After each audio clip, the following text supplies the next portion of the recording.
आदरणीय प्रधानमंत्री जी ने 5G का लॉन्चिंग किया था। आज 1 साल हो रहा है और 1 साल में 5G का करीब 6,40,000 BTS मतलब साइट्स वर्ल्ड में किसी देश ने नहीं लगाया है जो भारत ने लगाया है। 2030 तक इन बच्चों के हाथ में 6G कनेक्टिविटी होगा, ये मैं दावा के साथ कहता हूँ, वो भी इंडिजिनियस होगा। अभी G20 में भी अटैक हुआ था, मैं अभी बता रहा हूँ आपको, लेकिन G20 का अटैक में बचाने का काम हमारे विभाग ने सिक्योर इंडिया के तहत किया है, जो टिशॉक का सेंटर हमने बनाया। आज हम पोस्टल डिपार्टमेंट के बारे में और टेलीकॉम सेक्टर के बारे में, भारत आज दुनिया में कहाँ खड़ा है। हम सब लोग मोबाइल यूज करते हैं, सब लोग करते हैं ना, पक्का? अरे तो इनको धन्यवाद तो दे दीजिए ताली देकर। जो स्पीड हमको आज मिल रही है, आज दुनिया के सबसे बेस्ट स्पीड देने वाले देशों में आज एक भारत माना जाता है। लेकिन देवू सिंह जी, गांव में आज क्या स्थिति है? 4G, 5G, अब 6G की भी बात चल रही है। आपका मंत्रालय क्या कहता है, गांव में क्या स्थिति है? जी धन्यवाद। सबसे पहले तो मैं ये 2 मिनट ज़्यादा लूँगा। किसी भी देश की प्रगति का आधार, डेवलपमेंट का आधार कनेक्टिविटी रहता है। चाहे वो रोड कनेक्टिविटी हो, चाहे वो रेल कनेक्टिविटी हो, एयर कनेक्टिविटी हो, पोर्ट कनेक्टिविटी हो। लेकिन बदलते समय में मोबाइल कनेक्टिविटी, इंटरनेट कनेक्टिविटी आज वो कनेक्टिविटी है। जब हम भारत के लिए 5 ट्रिलियन इकोनॉमी की बात करते हैं तो उनमें से 1 ट्रिलियन इकोनॉमी का आधार टेक्नोलॉजी है। और ये टेक्नोलॉजी ने कितना बदलाव पिछले 10 साल में इस देश में हुआ है। मैं आपको, क्योंकि ये बच्चे हैं, उनको 40-45 मिनट के अगर क्लासरूम में बैठाना तो भी वेरी टफ होता है, और आप तो लगभग 4-5 घंटे से बैठे हैं, तो उनको ज़्यादा ये कोई भाषण न करते हुए मैं यही बात करता हूँ कि इंटरनेशनल टेलीकॉम यूनियन जो UN की एजेंसी है, उनका ये भी मानना है कि किसी भी देश की प्रगति का आधार टेली डेंसिटी होता है, और टेली डेंसिटी लगभग 5% इकोनॉमी में बहुत बड़ा रोल करता है, 5% तक करता है। आज भारत की जो टेली डेंसिटी है 10 साल पहले क्या थी और आज क्या है, उसमें मैं आपको बताऊं कि आज भारत के 6,40,000 गांव हैं। जो आप गांव की बात करते हैं तो 6,40,000 गांव में हमने 2 लाख गांव तक ये आप मोबाइल कनेक्टिविटी या FTTH से इंटरनेट कनेक्टिविटी बात कर रहे हैं, वो हमने भारत नेट से कंप्लीट किया है। करीब करीब मोबाइल कनेक्टिविटी इस देश में 96% है। लेकिन आज भी हमारे देश में जिस तरीके से हमारी टेरेन की समस्या है, जिस तरीके से हमारे यहाँ जो टेक्नो कॉमर्शियल नहीं होता है तो कोई भी प्राइवेट प्लेयर वहाँ नहीं जाता है। आज जो जियो, एयरटेल अहमदाबाद और बड़े टाउन में है, वो कभी अरुणाचल प्रदेश, कभी नॉर्थ ईस्ट रीजन में या अंडमान निकोबार और लक्षद्वीप में ये लोग नहीं जाएंगे, क्योंकि उनको वहाँ टेक्नो कॉमर्शियल नहीं होता है। लेकिन वहाँ वही जाएंगे जो सेवा करने के लिए है। तो हमारा एक PSU है BSNL। BSNL हर गांव में हर घर तक पहुंचाने के लिए हमने BSNL कनेक्टिविटी के लिए इस देश में जब हम बोल रहे हैं 96% कनेक्टिविटी, तो 6,40,000 गांव में से करीब करीब 25,000 से अधिक गांव ऐसा है वहां आज भी 4G कनेक्टिविटी नहीं है। तो हम ये 4G कनेक्टिविटी पहुंचाने का प्रयत्न कर रहे हैं। और आपने जब इन बच्चों को पूछा कि फास्टेस्ट कनेक्टिविटी, हमारे वर्ल्ड देश में 5G करीब करीब लॉन्च हुए 1 साल हुआ है। 1 अक्टूबर को आदरणीय प्रधानमंत्री जी ने 5G का लॉन्चिंग किया था। आज 1 साल हो रहा है और 1 साल में 5G का करीब 6,40,000 BTS मतलब साइट्स वर्ल्ड में किसी देश ने नहीं लगाया है, जो भारत ने लगाया है। आज 5G इस देश के हर डिस्ट्रिक्ट में है। और आपने जो बोला 4G, देखिए हम ये जानते हैं कि इस देश में अगर कनेक्टिविटी पहुंचेगा तो जो हमारी फिलोसॉफी है, हमारी परंपरा, थियोरी जो है अंत्योदय की भावना, जब लास्ट माइल कनेक्टिविटी होगा, जो ब्रिज बनेगा अनकनेक्ट टू कनेक्ट के बीच, वो केवल मोबाइल आधार है, इंटरनेट आधार है। एक बार उसके पास कनेक्टिविटी पहुंचेगा तो वो कुछ भी कर सकता है। एक बार कनेक्टिविटी पहुंचेगा तो डेमोक्रेसी में अकाउंटेबिलिटी अगर पूछते हैं तो अकाउंटेबिलिटी का आधार भी मोबाइल कनेक्टिविटी है। अगर गांव में मोबाइल पहुंचेंगे तो यही बच्चे हमसे सवाल करेंगे। यही बच्चे अगर गांव में दूर दराज रहते हैं तो उनके सोशियो इकोनॉमिक में, मैं मेरा एक पर्सनल एक्सपीरियंस बताता हूँ। मैं यहाँ छत्तीसगढ़ के नक्सलिस्ट एरिया दंतेवाड़ा में मैं 2 नाइट स्टे किया। भारत का कोई मंत्री वहाँ स्टे नहीं किया है क्योंकि वो नक्सली एरिया है। मैंने दंतेवाड़ा में देखा कि वहाँ की महिलाएं वो आमचूर, जो सफ़ेद यहाँ जो महुड़ा बोलते हैं गुजराती में, उनका एक पाउडर बनता है। यहाँ आमचूर वो सेल्फ हेल्प की महिलाएं अपने बाज़ार में जाके बेचती थी और मैंने उनका स्टॉल देखा।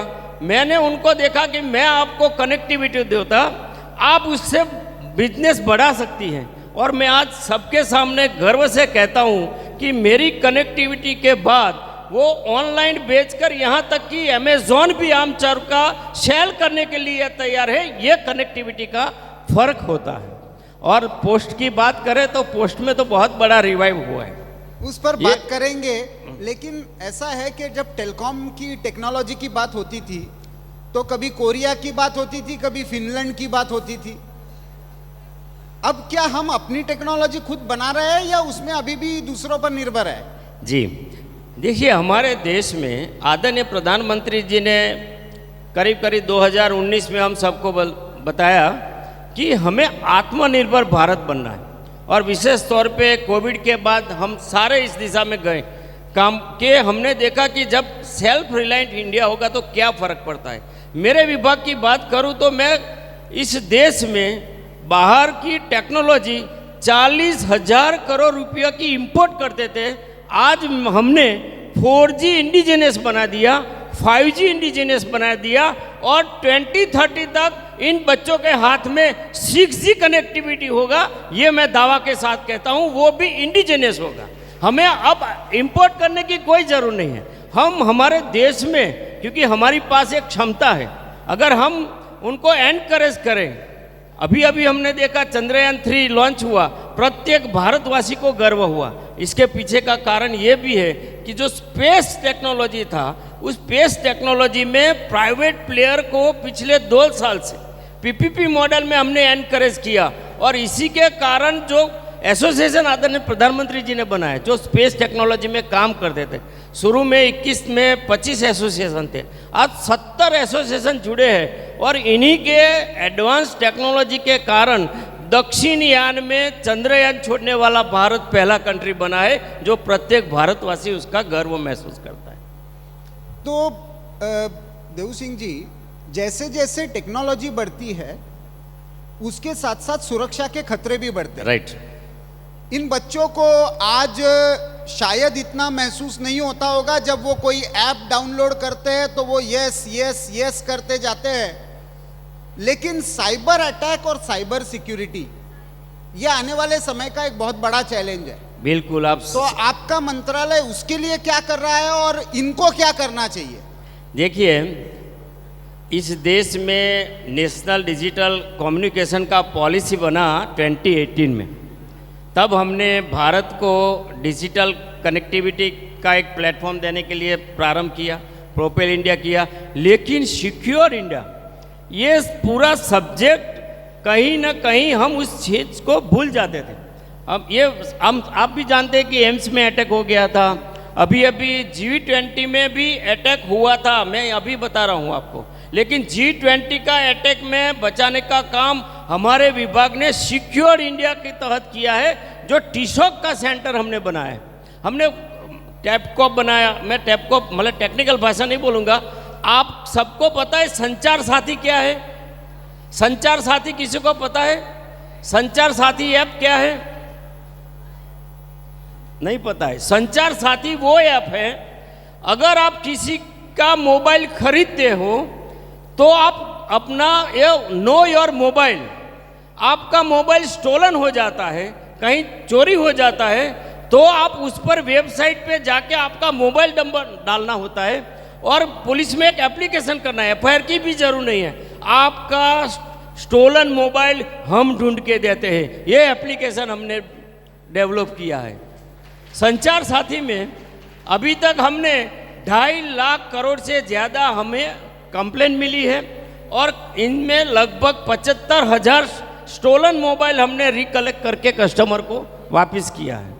आजकल क्या होता है, एक ही जो स्टॉल होता है जो सेल करते हैं सीएम, तो एक ही फेस पे कभी दुपट्टा लगा दिया, कभी टोपी पहन ली, तो एक एक स्टॉल पे 12-12 तक सिम एक ही कस्टमर ले जाता था और उसका दुरुपयोग करता था। इसके लिए भी हमने सिम रिकॉग्निशन का भी एक एप्लीकेशन लाए हैं। ज़्यादा से ज़्यादा 5 के अधिक कोई भी सिम लेगा, तुरंत पूरे भारतवर्ष में हमें पता चल जाएगा कि इसके पास 5 से ज़्यादा सिम, तुरंत हम इसको स्क्रूटिनी करेंगे और बताएंगे। अगर ज़्यादा सिम कार्ड देता है तो हमने जो पॉइंट ऑफ सेल है उन पर भी एफआईआर किया है, उनको बान भी किया है। तो ये सारी टेक्नोलॉजी में सिक्योरिटी के कारण ही हमने काफ़ी काम किया है और भी कर रहे हैं। कुछ ऐसी चीज़ें भी हैं जो मैं आपको बहुत डिटेल में भी बता सकता हूँ सिक्योरिटी के लिए। वो तो मैं अंत में आपको पूछूंगा, इनको यदि कुछ टिप्स चाहिए तो क्या आप सजेस्ट करेंगे। लेकिन पोस्टल डिपार्टमेंट की तरफ जब आते हैं तो मुझे पता नहीं, इनमें से शायद किसी ने अपने लाइफ में कभी किसी ने पोस्ट कार्ड लिखा है क्या स्कूल में रहते हुए? बच्चों को पूछिए। पीछे बच्चों में से, स्टूडेंट्स में से किसी ने अपने लाइफ में किसी ने आपको पत्र लिखा है? लेकिन फिर भी पोस्टल डिपार्टमेंट इंपॉर्टेंट है, क्योंकि आपको कोई कॉल लेटर आएगा सरकारी तो पोस्टल डिपार्टमेंट से ही आएगा, कोई यूनिवर्सिटी का लेटर आएगा तो पोस्टल डिपार्टमेंट से ही आएगा। उस पोस्टल डिपार्टमेंट का आज रिलेवेंस क्या है और टेक्नोलॉजी के साथ पोस्टल डिपार्टमेंट कैसे इंटीग्रेट कर रहा है अपने आप को? देखिए, ये जनरेशन है ना, आज इन जनरेशन को धैर्य का अभाव है। मतलब जब हम किसी को पत्र लिखते थे तो हमें ये आइडिया था कि ये 2 दिन के बाद उनके पास जाएगा, वो जब समय मिलेगा आंसर करेंगे, 2 दिन के बाद आएंगे, तो मंडे टू मंडे हम वेट करना लगते हैं। आजकल के ये बच्चे व्हाट्सएप यूज़ करते हैं और व्हाट्सएप में जब किसी को मैसेज करते हैं तो अगला उस मैसेज का आंसर करता है और उनको पता चलता है टाइपिंग लिखा होता है जब वो टाइप करता है। लेकिन आपके पास वो धैर्य नहीं है, आप तुरंत वो कब टाइपिंग खत्म करें और आपके पास मैसेज आ जाए, उसके लिए आप यहाँ तक कि आप वेट करने के लिए तैयार नहीं है। तो ये बदलते समय में हमने भी अपने आप को बदला है।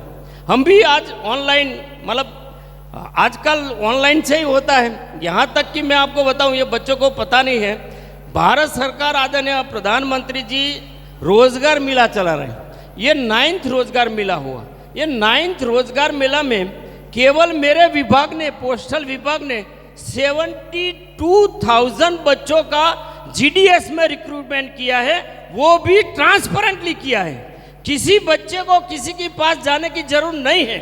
पहले क्या था, ये बच्चे जब जीडीएस के लिए जाएंगे पोस्ट ऑफिस में, किसी को कुछ पैसा देंगे या तो फिर उसका सिलेक्शन होने के बाद भी पैसा देना पड़ता था। लेकिन मैंने 2007 में, मैं यहाँ विधायक था, आदरणीय प्रधानमंत्री जी ने यहाँ विद्या सहायक की भर्ती की थी, वो भी ट्रांसपेरेंटली की थी, किसी को मिलने की आवश्यकता नहीं है। यही सॉफ्टवेयर मैंने मेरे विभाग में, क्योंकि ये मेरा इनिशिएटिव है, मैंने 72,000 बच्चों की भर्ती की है मेरिट अपने आप उनके मार्कशीट के आधार पर तैयार हो जाता है। और पहले एक ही क्लिप में 200 के आसपास जो भी रिक्रूटमेंट होता है, और ये रिक्रूटमेंट उनका सिलेक्शन का लेटर ऑर्डर बच्चों को 24 घंटे पहले मिलता है और ऑफिसर को 24 घंटे के बाद पहुंचता है, क्योंकि यही बच्चा पोस्ट ऑफिस में जाके बताने लगता है कि मेरा सिलेक्शन हो गया है, आप मुझे ज्वाइन करवाओ। एक पैसा भी करप्शन आज नहीं हो रहा है। ये जीडीएस की भर्ती मैंने की है, तो ये ट्रांसपेरेंटली हो रहा है, ऑनलाइन हो रहा है। बच्चे भी ऑनलाइन अप्लाई करते हैं, उनको कहीं जाने की जरूरत नहीं है। महिलाओं का इससे पहले का यहाँ पे भी सत्र हुआ, बेटी बचाओ बेटी पढ़ाओ का आंदोलन शुरू हुआ। पोस्टल डिपार्टमेंट या संचार विभाग महिलाओं के विषय को लेकर कोई स्पेशल इनिशिएटिव है क्या? जी, महिलाओं के लिए पोस्टल विभाग ने जो बैंक को करना था वो नहीं किया, और उतना पोस्टल ऑफिस ने किया है। जो सुकन्या समृद्धि का योजना है, जब बेटी का जन्म होता है और तब उसका अकाउंट खुलाते हैं, तो 18 साल तक, मैक्सिमम 21 साल तक अगर आप जो भी बचत करते हैं या जो भी पैसा डालते हैं वो टैक्स फ्री रहता है, और पूरे भारतवर्ष में हाईएस्ट इंटरेस्ट देते हैं। और ऐसा ही अभी इसी बजट में महिलाओं के लिए आदरणीय मोदी जी की सरकार ने महिला सम्मान बचत पत्र योजना शुरू की है, तो उसमें भी हम हाईएस्ट सेविंग देते हैं, और 5 लाख से अधिक महिलाओं का हमने सेविंग ये अकाउंट खुलवाया है। उनमें भी महिलाओं ने करोड़्स ऑफ रुपीस का बचत किया है। फाइनेंशियल इंक्लूजन का काम सबसे अच्छा अगर रूरल में कोई कर रहा है तो वो पोस्टल विभाग कर रहा है। पोस्टल विभाग आज कोई मेल और मनी ऑर्डर या पार्सल तक सीमित नहीं है। पोस्टल विभाग आज banking for all, insurance for all, हर गांव में पोस्ट ऑफिस है, और वो पोस्ट ऑफिस बैंक का रोल करते हैं, क्योंकि बैंक वहाँ नहीं जाती जहाँ वो कॉमर्शियल नहीं होता है। बैंक को ये मुश्किल होता है सस्टेन करना, लेकिन पोस्ट ऑफिस हर गांव में है। और इंश्योरेंस भी आज देश में 3% से कम पेनिट्रेशन है लाइफ और नॉन लाइफ इंश्योरेंस में, लेकिन पोस्टल विभाग है जो रूरल पोस्टल पीएलआई भी चला रहा है, पीएलआई चल रहा है। और हाल ही में इस देश में हमने श्रमिकों के लिए जो अनऑर्गेनाइज क्षेत्र में काम कर रहे हैं उनके लिए एक पायलट प्रोजेक्ट गुजरात में, ये क्योंकि मेरा ब्रेन चाइल्ड था इसीलिए मैं ये मेरा प्रशंसा नहीं कर रहा हूँ, लेकिन मेरी इमोशन जुड़ी हुई है। मैंने इस देश में श्रमिक पोर्टल पर करीब 28 करोड़ लोग श्रमिक रजिस्टर्ड हैं, और वो श्रमिक है जिनका वेतन बहुत कम है अनऑर्गेनाइज क्षेत्र में। इनके लिए कोई स्कीम होना चाहिए। जो प्रधानमंत्री जीवन सुरक्षा बीमा है 12 रुपया में 2 लाख, और प्रधानमंत्री जीवन ज्योति है जो 330 में है 2 लाख, वो बैंक चलाती है। लेकिन हमारा पोस्टल विभाग में हमने ये नई स्कीम लॉन्च करके केवल 279 रुपया में 5 लाख का, और 499 मतलब 500 रुपया में 10 लाख का इंश्योरेंस देते हैं। 10 लाख में उनको बच्चे को पढ़ने के लिए लोन देते हैं। अगर कोई श्रमिक बीमार हुआ, वो हॉस्पिटल में एडमिट हुआ, तो श्रमिक को पर डे का 1000 रुपया हम देते हैं, मैक्सिमम 10,000 देते हैं। अगर श्रमिक 1 वीक के लिए इस देश की किसी भी हॉस्पिटल में एडमिट होता है तो उसको 10,000 हम देते हैं। और अपंग होता है, अगर एक्सीडेंट से विकलांग होता है तो भी उनको 10 लाख लेते हैं, और 5 लाख भी अगर 279 की है तो 5 लाख भी उनको देते हैं। इसका पायलट प्रोजेक्ट हमने 8 जुलाई से 8 सितंबर के बीच खेड़ा में शुरू किया, और हमको 60 डेज में ये 1 लाख करना था खेड़ा में, और गुजरात में चलाया। मुझे कहते हुए गर्व होता है, केवल 48 डेज में हमने 1 लाख को कोर्स किया, और जो 3 लाख हमारा टारगेट था वहाँ 5 लाख हमने गरीब अनऑर्गेनाइज क्षेत्रों को इससे कवर करके सोशल सिक्योरिटी दिया। आने वाले इस पूरे देश में लागू होगा। अभी तो इसका पायलट सक्सेस हुआ। ये तो सारी सोशल सिक्योरिटी की स्कीम्स हुई, इंश्योरेंस हुआ, आप बैंकिंग में चले गए, लेकिन एक बहुत बड़ा सेक्टर है जो इमर्ज हो रहा है ई कॉमर्स का। ये सारे बच्चे जो है वो आज अमेज़ॉन पर ऑर्डर करते हैं या अलग अलग ई कॉमर्स की साइट्स है उन पर। पोस्टल डिपार्टमेंट आज उसमें कहाँ है? देखिए, अमेज़ॉन का नेटवर्क उतना नहीं है जितना नेटवर्क भारतवर्ष में हमारा है। हमारा पूरे भारत के 6,40,000 गांव में 1,60,000 पोस्ट ऑफिस हैं। उनमें से 1,35,000 पोस्ट ऑफिस रूरल में है। अमेज़ॉन ने हाल ही में हमारे साथ एमओयू किया है। हाल ही में हमने ओएनडीसी, जेम, इन सबके साथ एमओयू किया है, क्योंकि हमारा नेटवर्क हर कोई चाहता है और वो ट्रस्टवर्दी नहीं है।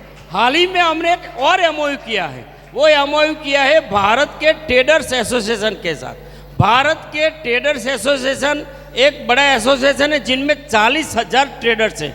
उनके 8 करोड़ कस्टमर है जो दूर दराज गांव में हैं। हमने उन 8 करोड़ कस्टमर को हमारा जीडीएस, हमारा ग्रामीण सेवा करने वाला डाक सेवक वहाँ से उस प्रोडक्ट को पिक भी करेगा और डिलीवर भी करेगा। ऐसा सशक्त डिलीवर है जो उनको रोजगारी में भी पैसा मिलेगा और इस नेटवर्क का एक ट्रस्टवर्दी नेटवर्क है। तो हर कोई हमसे ये नेटवर्क से जुड़ना चाहता है।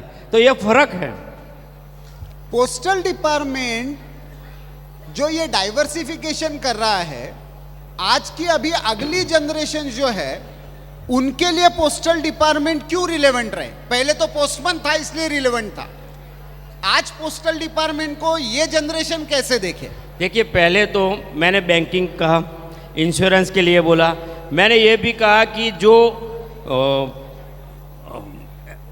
वर्ल्ड में जो प्राइवेट प्लेयर है, मतलब Amazon, Flipkart, whatever, e commerce के लिए, वैसे ही ऑनलाइन ये लोग ट्रेनिंग भी ले सकते हैं। जो हमारा कर्मयोगी पोर्टल पे अभी हमने 4.5 लाख लोगों को ट्रेनिंग लिया। तो हमारा जो पोस्टल विभाग का नेटवर्क है उनमें सोशियो इकोनॉमी चेंज करने के लिए बहुत बड़ा रोल कर सकता है। चाहे वो एग्ज़ाम की बात हो, चाहे वो किसी मेडिसिन पहुंचा। मैंने आपको बताता हूं कि जब कोरोना आया, अभी ये बच्चे और हम सब भूल गए कि लॉकडाउन क्या था, क्वारंटाइन किसे बोलते हैं, ये सब भूल गए। लेकिन जब लॉकडाउन में पूरी दुनिया एक तरीके से ठप हो गई थी, तब दूर दराज गांव में अगर बिहार, उत्तर प्रदेश से कोई मजदूर गुजरात में काम कर रहा है या महाराष्ट्र में काम कर रहा है, उनको मदर को अपने परिवार में पैसा भेजना हो तो हमारा पोस्टमैन एक हैंड होल्डिंग मशीन लेकर उन झुग्गी झोंपड़ी में जो माँ बैठी है उसका फिंगरप्रिंट का एक थंब इम्प्रेशन लेकर उनको आधार वेरिफिकेशन कर उनको तुरंत पैसा देने का काम किया। उधर हमने मेडिसिन भी पहुंचाया। अभी हमने प्रसादम योजना चलाई है। तो ये ऐसा सशक्त नेटवर्क है जो आने वाली पीढ़ी भी काम कर सकती है। उसमें काफ़ी अपॉर्चुनिटीज़ है, बिजनेस के लिए भी है, कॉमर्स के लिए भी है, एजुकेशन के लिए है, मेडिकल सेवाओं के लिए भी है। यदि जैसे मैंने आपको पूछा था कि नेटवर्क सिक्योरिटी, मोबाइल सिक्योरिटी, इन चीज़ों को लेकर इन बच्चों को यदि कुछ टिप्स देने हैं, आपने एक ऐप की बात की, यदि कोई टिप्स देने हैं तो आप क्या बताएंगे इनको? सबसे पहले तो आज ये बच्चे किसी एप्लीकेशन के बारे में बिना जाने डाउनलोड कर लेते हैं और इसके बाद उनको ये नहीं पता है कि इसमें मैलवेयर है कि नहीं। उनको कोई पता नहीं, उनको तो नई एप्लीकेशन देखा तो तुरंत डाउनलोड कर दिया। तो मेरा ये है कि आप जो भी एप्लीकेशन डाउनलोड करते हैं पहले उसको बराबर उसकी खराई करिए। पहले देखिए कि एप्लीकेशन जेन्युइन है कि नहीं। इस एप्लीकेशन आजकल मोबाइल भी ऐसे आ गए हैं जो कहीं भी आप कितना भी कम्युनिकेशन कर रहे हैं आपको ऐसा लगता है कि मेरे मोबाइल से मैं ही बात करता हूं। लेकिन आज एआई के ज़माने में, आर्टिफिशियल इंटेलिजेंस के इस युग में आपका फेस, आपका फिंगरप्रिंट, आपका जो भी आप मोबाइल के साथ कनेक्ट होते हैं, जो भी आपका कोड डालते हैं, कभी ट्रांजैक्शन करते हैं, उन सब में आपको बहुत ही चौकन्ना रहना है। और ये टेक्नोलॉजी आपके लिए वरदान भी है और अभिशाप भी है, ये आप याद रखना। देव सिंह जी, इस सारी जानकारी आप हमारे इस साबरमती संवाद के कार्यक्रम में आए, पोस्टल और संचार विभाग में जो क्रांतिकारी बदलाव हुए हैं, इन सबके संदर्भ में हमारे साथ जानकारी आपने साझा की। और पोस्टल डिपार्टमेंट आज केवल पत्र नहीं तो इंश्योरेंस, टेक्नोलॉजी, ई कॉमर्स, सारे ही एक तरह से कनेक्टिविटी का अपने साथ उसने कनेक्ट कर लिया है। तो आपको, आपके डिपार्टमेंट को बहुत बहुत बधाई, और यहाँ पे धन्यवाद। आप आए, इतना समय दिया, आपका बहुत बहुत धन्यवाद। Thank you.